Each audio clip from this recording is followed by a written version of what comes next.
जय हिंद साथियों, आपको पता है कि रिवाइज्ड आंसर के आने के बाद में यूपी पुलिस के कांस्टेबल के जो विद्यार्थी हैं वो काफ़ी ज़्यादा टेंशन में आ चुके हैं।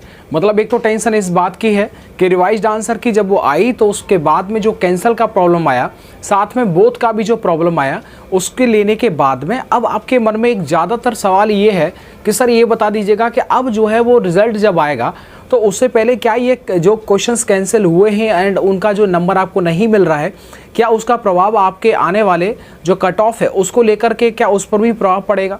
हम सेफ़ हैं, मतलब जैसा कि उन्होंने बोला कि पहले जो हम एकदम फुल कॉन्फिडेंस में थे कि हमारा नंबर एकदम श्योर आ जाएगा, लेकिन जब ये पता चला कि कैंसिल का भी नंबर नहीं मिल रहा है और भर्ती बोर्ड कैंसिल वाले नंबर को काउंट नहीं कर रहा है, इसका मतलब सर अब हम क्या करें? अब हमारे पास में हमको ऐसा लगता है जो ये जो बातें हैं, जो एक है ना बच्चों की जो प्रॉब्लम है, वो मुझे कमेंट के माध्यम से मेरे आपने जो ईमेल किया था उसके माध्यम से ये सारे सवाल मैं उनके आपको जवाब दे रहा हूँ। देखिएगा, आपका सबसे बड़ा तो यही सवाल है कि सर कैंसिल को लेकर के आपका मत क्या है। काफ़ी कमेंट ये भी आए कि सर देखिए हमें ऐसा लगता है कि भले ही वो सूत्र जो दे रखा है कि कैंसिल, अगर नंबर कोई भी कैंसिल भर्ती बोर्ड अगर हटा देता है तो उनका नंबर नहीं दिया जाएगा, ऐसी बातें जो हैं वो आपके नोटिफिकेशन में हैं, ये सब आपने देख रखा है। लेकिन उसके बावजूद भी उनको ऐसा लगता है कि जी हो सकता है कि ये जो नंबर है इसका FM दे दिया जाए, फुल मार्क्स मिल जाना चाहिए, जैसा कि इससे पहले वाली भर्तियों में वो भी हो चुका है कि अगर क्वेश्चन जो ऊपर से गलत आता है तो उसका पूरा नंबर जो है वो दिया जाता है। ऐसा पहली बार तो नहीं होगा, पहले भी होता चला आया है। अच्छा, ये भी पहली बार हुआ है कि जो ये फॉर्मूला आया है इस बार भर्ती में वो पहले नहीं था, ये इस बार आया है, ये भी चेंज देखने को मिला था। पहले फुल मार्क्स मिलता था लेकिन इस बार अब वो कैंसिल कर दिया गया, उसका कोई नंबर नहीं मिलेगा। ठीक है, तो ऐसे में अब काफ़ी बच्चे ये हैं कि जिनको लगता था कि जी हमारे तो 200 नंबर हैं, हमारा तो 190 नंबर है, अब उन्हीं का जो वो 180 और 190 और 170 पर गाड़ी आ गई। तो ऐसे में अब स्वाभाविक सी बात है कि परेशान होना और चिंतित रहना ये नॉर्मल सी बात है। तो देखो, मैं यही आपसे बोलूँगा कि आज दिवाली है तो पहली बात तो आप सभी को जो है दिवाली की ढेर सारी शुभकामनाएं, क्योंकि देखिएगा रिज़ल्ट तो अभी आया नहीं है लेकिन उससे पहले रिवाइज्ड आंसर की आ गई है और काफ़ी विद्यार्थी ऐसे हैं जो हर शिफ्ट में कम ज़्यादा देखने को मिला है। अब बात ऐसी आती है कि अब आपका मन ये दो शिफ्टों को लेकर के काफ़ी ज़्यादा कंफ्यूज्ड है। एक तो 23 तारीख और एक है 31 तारीख। सर इन दोनों शिफ्टों को अगर हमें तुलना में लें, एक सबसे पहली थी और एक सबसे लास्ट में थी, तो इन दोनों शिफ्टों के अंदर जो नॉर्मलाइजेशन है उसका जो प्रभाव है कट ऑफ पर वो कितना देखने को मिल सकता है। देखिए, आपको पता होगा कि 31 तारीख की शिफ्ट में ज़्यादा क्वेश्चन गलत होने की वजह से आपके जो नंबर बन रहे थे स्वाभाविक है कि वो नंबर कम हो जाएंगे।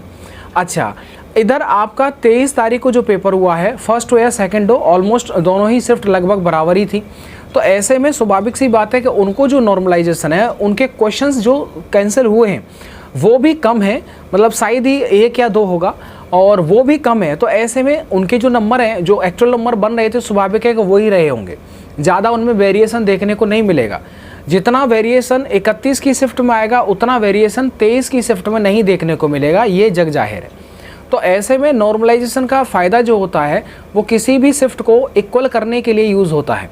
और ये भी आप जानते हैं कि अब देखो, जैसे 5 दिन पेपर चला था तो पेपर का लेवल ऐसा बिल्कुल नहीं था कि 23 तारीख को जो पैटर्न आया हो वही पैटर्न जो है वो 24 को आया हो, 25 का आया हो, ठीक है, 31 को, 30 को आया हो, ऐसा नहीं था। वो पैटर्न जो था वो एकदम अलग था। तो ऐसा मैं नहीं कह सकता कि अगर आपने जो है वो मतलब 23 में अगर देख लिया तो वही आगे वाली शिफ्टों में आ गया और उसी में आपने बेहतर स्कोर कर लिया होगा। मैं मानता हूँ ज़्यादातर विद्यार्थी जो 30 को दिया हो या 31 को दिया हो, यार उनसे आप पूछ के बात करके देखेंगे तो आपको ये पता चलेगा कि उनका भी नंबर उतना भी जो स्कोर है ना वो इतना ज़्यादा नहीं है जितना हम सोच रहे हैं कि लास्ट वाली शिफ्ट का तो बहुत ही बल्ले बल्ले, मतलब पेपर एकदम हलवा आया था। देखिए, मैं ये कहना चाहूँगा कि हर विद्यार्थी को अपनी शिफ्ट बहुत हार्ड लगती है और दूसरे की शिफ्ट बहुत नॉर्मल लगती है। उसको यही लगता है 23 वाले हैं या 24 वाले, उनको यही लगेगा कि भाई देखो 31 वाला 30 वाला पेपर अगर मुझे मिल जाता तो एकदम जो मैं फाड़ के बुझ भर देता। ऐसा दूसरे की शिफ्ट हर किसी को नॉर्मल लगती है। गलत कह रहे हैं? नहीं, यही बात है। तो अब देखो, ये स्वाभाविक सी बात है और बड़ी आप देख पाएंगे कि 23 तारीख के जो विद्यार्थी, नंबर ऑफ क्वेश्चंस का कैंसिल होना बहुत कम था और सीधी बात पहली बार वो पेपर, मतलब एक तरह से क्योंकि पहली शिफ्ट थी तो इतना ज़्यादा आइडिया नहीं होता है। यस ना, उतना ज़्यादा पेपर देखने का भी एक्सपीरियंस नहीं होता है, तो उनके नंबर भी कम थे, उनको नॉर्मलाइजेशन का फ़ायदा तुलना करें 31 से तो ज़्यादा होगा। ये बात आप सब मानते हैं और मानना भी पड़ेगा। अब बात ये आती है कि क्या सर जी कट ऑफ क्या प्रभावित रहेगी, जिस चीज़ को लेकर के आप इस बात को रख रहे हैं। देखिएगा, मैंने आपको पहले जो बताया था वो ये बताया था, मुझे आज भी याद है कि देखो जनरल कैटेगरी कम से कम 210 नंबर का होना ज़रूरी है। अगर ये नंबर हैं आपके तो स्वाभाविक है कि आप अपने आप को रख सकते हैं। दूसरी बात मैंने आपको बोला था कि ओबीसी कैटेगरी वाले अगर 198 से ऊपर हैं, 200 से ऊपर हैं, तो वो अपने आप को एकदम सेफ फील कर सकते हैं। नंबर ऑफ़ स्टूडेंट्स इस वैकेंसी के अंदर भी ज़्यादा थे, लेकिन अब जो है वो इस सब चीज़ों को देखने के बाद में आपका जो कट ऑफ का जो परफेक्ट है वो भी बदल गया है। काफ़ी विद्यार्थी ये जानना चाहते हैं कि सर जी अब क्या होगा। तो ऐसे में मैं भाई ये कहना चाहूँगा कि देखो आज के वर्तमान की स्थिति में अगर आप इन सब पेपरों को देखें और उसके बाद कैंसल बोथ इन सब को अगर आप संभालें तो हर विद्यार्थी के नंबर जो है वो कम से कम 8 से 10 नंबर घट ही गए हैं, बड़े किसी के नहीं है। जब नॉर्मलाइजेशन होगा उसके बाद में ही नंबर जो है वो बढ़ेंगे, तो ऐसे में आपके नंबर जो वो घट गए। अब मैं फाइनली आपको जो है अपने मौखिक रूप से इस बात को बोलना चाहूँगा कि अगर आप जनरल कैटेगरी से हैं, अगर आपके 200 नंबर भी हैं, तो आप अपने आप को मेरे प्यारे भाई आप एकदम जो है सुरक्षित आप समझिएगा। अगर आप ओबीसी के विद्यार्थी हैं, यूपी से रहने वाले हैं, ओबीसी के, तो अगर आपका 188 है तो आप बिल्कुल डैम श्योर कि आपका नंबर इस बार आ जाएगा। समझ रहे ना, इस बार आपका आ जाएगा। हर शिफ्ट में हर बच्चे का 8 से 10 नंबर का लॉस हुआ है, तो ऐसे में जान सकते हैं कि आपका जो कट ऑफ जो हम बता रहे थे वो उसको देख करके बता रहे थे जो आपका एक्चुअल पेपर हुआ था। लेकिन फिलहाल में देखा गया कि जो नंबर बढ़े हुए थे वो सबके नंबर कम हो गए, तो स्वाभाविक सी बात है कि जो हमारी बताई गई कट ऑफ थी वो भी जो है प्रभावित हुई है। तो बस यही है कि अगर आप ओबीसी हैं 188 है तो आप श्योर समझ लीजिएगा, समझ रहे ना।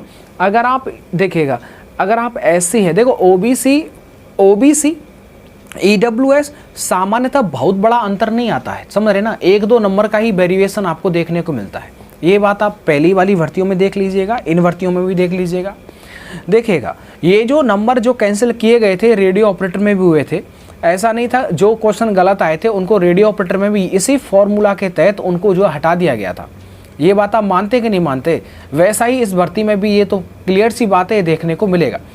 इधर आपका अगर आप एससी हैं और अगर आपका 178 179 है तो आप आराम से जो है आप अपनी तैयारी कर लीजिएगा, समझ रहे ना। अगर आपका एसटी कैटेगरी से हैं तो आराम से 165 प्लस भी अगर आपका नंबर है तो आराम से आप देख लीजिएगा, अपनी तैयारी कर लीजिएगा। और महिलाओं के लिए मैं आपसे बार बार बोलूँगा, पहले भी मैंने आपको बोला है कि अगर आपका 185 से ऊपर का नंबर है तो आप अपनी तैयारी अच्छे से कर लीजिएगा। काफ़ी महिलाएं ऐसी होती हैं जो फिजिकल में बाहर हो जाती हैं या फिर वो बहुत अच्छा स्कोर नहीं कर पाती हैं। पेपर हार्ड था, चाहे 31 का हो या 30 का हो, कहने वाले कुछ भी कहेंगे, लेकिन पेपर सच में ही हार्ड था। 5 दिन का पेपर 10 शिफ्ट में जो हुआ था, पेपर हर किसी का हार्ड था, समझ रहे ना। तो ऐसा मत कहिएगा कि उस शिफ्ट के अंदर तो 250 नंबर बन रहे हैं और 240 नंबर बन रहे हैं। भाई ये कहना तो 1-2 का तो मैं मान भी सकता हूँ, लेकिन कोई ये कहे कि मेरे गांव में जितने विद्यार्थियों ने पेपर दिया, मान लीजिए 50 से, तो 50 में से 40 बच्चों को 250 से ऊपर नंबर है, तो ये तो एकदम से फेंकना हो गया जी, है ना। तो अगर आप इस रेंज में हैं तो आप अपनी तैयारी करिएगा। ये सच बात है कि कट ऑफ प्रभावित होगी और 100% कट ऑफ प्रभावित होगी। नॉर्मलाइजेशन का फ़ायदा 23 की शिफ्ट को 24 को कंपैरिजन करेंगे अदर शिफ्ट के तुलना में तो उनसे ज़्यादा इनको नंबर मिलेंगे, ये फैक्चुअल है। जिस शिफ्ट के अंदर कम नंबर कैंसिल हुए हैं, जिस शिफ्ट के अंदर कम क्वेश्चंस को हटाया गया, स्वाभाविक है कि उसके नंबर जो विद्यार्थी ने एक्चुअल जो बता रहा था उसमें 3-4 नंबर का ही जो वेरिएशन देखने को मिलेगा, ठीक है। तो आप अपने अच्छे से फिजिकल की तैयारी कर लीजिएगा। देखिए भाई, जो दिन जा रहा है वो जा रहा है, अब आपका रिजल्ट जो है वो आने वाला है, इसमें कोई भी जो है चिंता और इंतज़ार करने की कोई बात है ही नहीं। आप अपनी तैयारी करिएगा, ठीक है ना। एक चीज़ और याद रखिएगा, देखिएगा आप, मैं एक ऑल्टरनेटिव और बता रहा हूँ आपको, आज ही बोल रहा हूँ कि देखिएगा आप इंतज़ार कर रहे हैं और बहुत ज़्यादा, मतलब जब रिज़ल्ट आता है ना तो बहुत लोगों का तो दिल ही टूट जाता है, यार सर हमारा नंबर नहीं आया, अब तो भाई अब हम क्या करें। बहुत लोग ऐसे ही कमेंट करते हैं, सर मैं कुछ गलत काम कर लूँगा, इस तरह के कमेंट आते हैं। क्यों ऐसा कमेंट आता है? जब विद्यार्थी कोई भी हो, जब बहुत लगाव से, बहुत दिल से, बहुत प्रेम से किसी चीज़ के पीछे पड़ जाता है और वो चीज़ उसे प्राप्त ना हो तो यार स्वाभाविक है कि उसका मायूस होना, दुखी होना नॉर्मल है। तो ऐसी स्थिति में आप ये सोचें कि यार कोई और चीज़ जो इससे भी ज़्यादा बेटर है वो आपका इंतज़ार कर रही है। समझ रहे ना।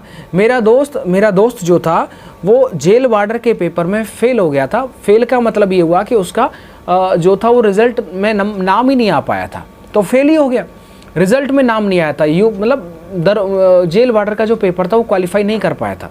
आने वाला दरोगा, पढ़ने वाला काफ़ी अच्छा था, अपने घर से बाहर रह करके बेचारा पढ़ता था। उसके पिताजी, मैं आज भी जानता हूँ कि उसके पिताजी और रिक्शा विक्सा ऐसा कुछ चलाते हैं। तो ऐसे में ये देखा गया, और आप अगर मैं टाइम मिलेगा तो ज़रूर उनकी बात कराऊँगा। यानी कि आज आप देखेंगे कि वो यूपी पुलिस में दरोगा की पोस्ट पर हैं। एक महिला जो मुझे मिली और आज भी जो वो आगरा में पोस्टेड है, और वो जो है वो जेल वार्डर के पेपर में रह गई थी, समझ रहे ना। उनके नंबर जो थे वो 160 ने 170 कुछ ऐसे आए थे, मुझे एग्जैक्टली याद नहीं है, लेकिन फ़िलहाल में वो दरोगा में उनका चयन हुआ और नौकरी कर रही हैं। जब रिज़ल्ट आया तो वो खुद बताया कि भैया हमको बहुत बुरा लगा था।